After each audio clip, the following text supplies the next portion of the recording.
এখানে আপাতত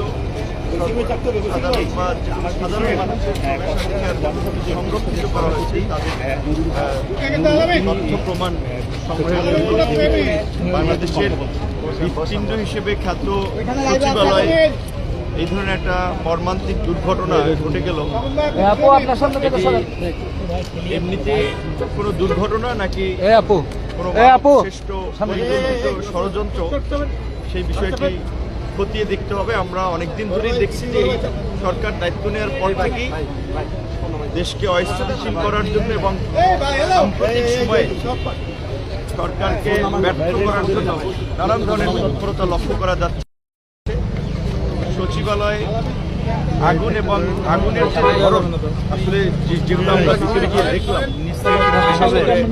আপনার একাধিক জায়গা থেকে আগুনের বোধ হয় এক জায়গা থেকে না দুই জায়গা থেকে সেটা নির্দিষ্টভাবে বলা যাচ্ছে না, তবে দেখা যাচ্ছে সাইড থেকে বিভিন্ন জায়গা থেকে আগুন লেগেছে তার একটা আলামত লক্ষ্য করা যাচ্ছে। এবং যেভাবে কয়েকটি পুরো একেবারেই কয়লা হয়ে গিয়েছে তাতে বোঝাই যাচ্ছে যে মানে এটা কোনো স্বাভাবিক কোনো মানে দুর্ঘটনা না। আমরা যেটা ওখানে দেখলাম যে আপনার 5, 6, 7, 8, 9 বিশেষ করে এই 5টি ফ্লোরের মধ্যে 4টি বেশি ক্ষতিগ্রস্ত হয়েছে। আপনার 7, 6, 8, 9 এগুলো একেবারেই মানে কয়লা হয়ে গেছে। বিশেষ করে আপনার দৃষ্টিতে কি মনে হয়েছে, প্রথমে আসলে অনুমান নির্ভর তো ওইভাবে এরকমের ঘটনায় কথা বলা খুব মুশকিল, তবে তারপরেও ঘটনাগুলোর ধরন দেখে আসলে এটা স্বাভাবিক কোনো দুর্ঘটনা মনে হয়নি। পরিকল্পিত ঘটনাও হয়ে থাকতে পারে, বিশেষ করে আপনার যেভাবে মানে আগুনের সূত্রপাত এক জায়গা হলে ধরেন তার আশপাশ যদি পুড়ে যেত, কিন্তু দেখা যাচ্ছে যে বিল্ডিংয়ের এই মাথা থেকে ওই মাথা মাঝখান দিয়ে আগুন লেগেছে, আবার মাঝখানে অনেকখানি পুড়েছে, আবার দুই সাইড পুড়েছে। যেমন আমাদের এই দুইজন ছাত্র উপদেষ্টা তাদের যে আপনার দপ্তর, আপনারা জানেন যে একই ফ্লোরে এক মাথায় আপনার এলজিআরডি আরেক মাথায় হচ্ছে আপনার ডাক টেলিযোগাযোগ, সেই দুই মাথায় একেবারেই মানে ওইরকম কিছু বলা চলে যে লাইক কেউ ভালোভাবে মানে হচ্ছে যেভাবে আসলে আগুন লেগেছে তাতে বা আগুনের যে ধরন তাতে আমাদের কাছে মনে হচ্ছে যে স্বাভাবিক ঘটনা না, এর পেছনে ষড়যন্ত্র থাকতে পারে। ক্ষয়ক্ষতি কেমন হয়েছে? ক্ষয়ক্ষতি ওনারা সঠিকভাবে তো আমরা বলতে পারবো না, ওনারা বলতে পারবে। বাহ্যিক ক্ষয়ক্ষতির চেয়ে অবকাঠামোর ক্ষয়ক্ষতির চেয়ে ওখানে তো অনেক ধরনের সব মিনিস্ট্রিরই গুরুত্বপূর্ণ ডকুমেন্ট রয়েছে, যেহেতু ওখানে প্রায় আপনার 5-6টা মিনিস্ট্রির মতো ছিল। দুই উপদেষ্টা কক্ষ কি পড়ে গেছে দেখছেন? আপনার ওয়ালে আপনি দেখলে যে ইটের দেওয়ালে এরকম কারণে সেখানে রুমের ফার্নিচারটা নিচে ফাইল টাইল হয়তো কিছু পক্ষগুলো পুড়ে গিয়েছে এবং কিছু ক্ষেত্রে বিশেষ করে শঙ্কার জায়গা যেটি আমাদের উপদেষ্টারাও বলেছেন যে তারা ইতিমধ্যেই বিগত সরকারের আমলে যে সমস্ত প্রজেক্ট এবং বিশেষ করে দুর্নীতি লুটপাটের একটা মহামারীর ঘটনা ছিল সেগুলি তারা বেশ কিছু তদন্ত এবং তথ্য প্রমাণ সংগ্রহ করে কাজ শুরু করেছিলেন।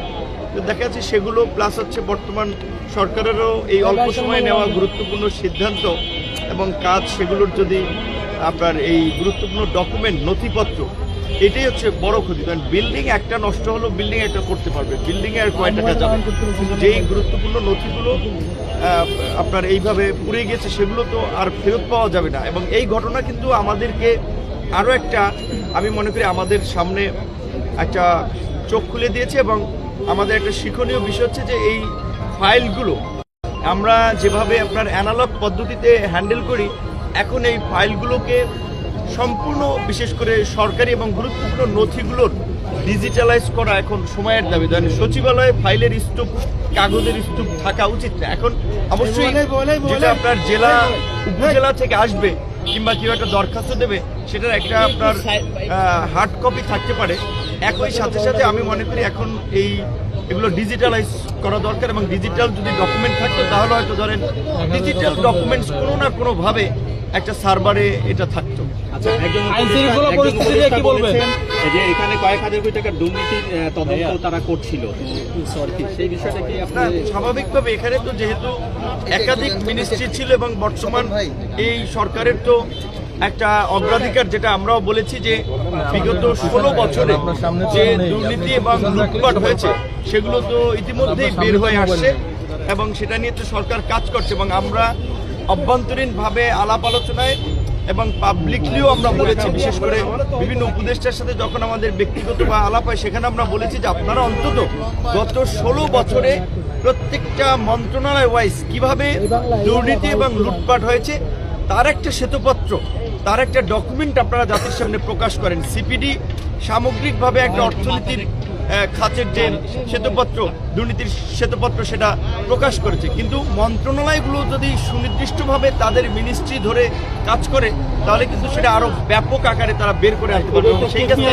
শুরু করে এবং আমরা জানি যে হচ্ছে সন্ধ্যার পরে কেউ থাকে না আইন শৃঙ্খলা বাহিনী সেক্ষেত্রে হতে পারবে বলে আপনার আসলে এটা ঘটনাটাই তো পুরো আশ্চর্যজনক এবং রহস্যজনক এবং সবচেয়ে এই আগুন যখন ধরলো এবং সেটা আপনার সেই রাত্র 1টা থেকে এই ভোর প্রায় 8:30 বা 8:20 এরকম নাগাদ লেগে গেল।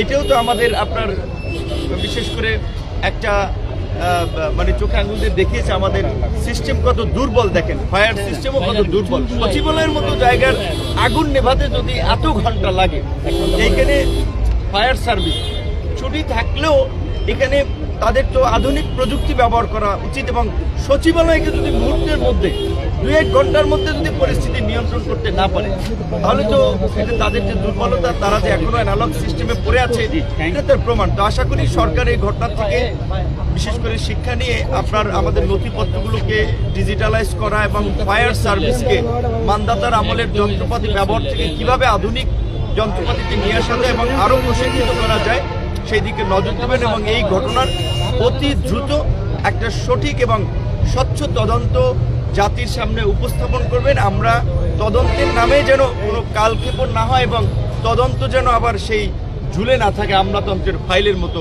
অনতিবিলম্বে আমরা এর একটা সঠিক আপনার তদন্ত দেখতে চাই এবং আশা করি সরকার সেটি করবে। Thank you.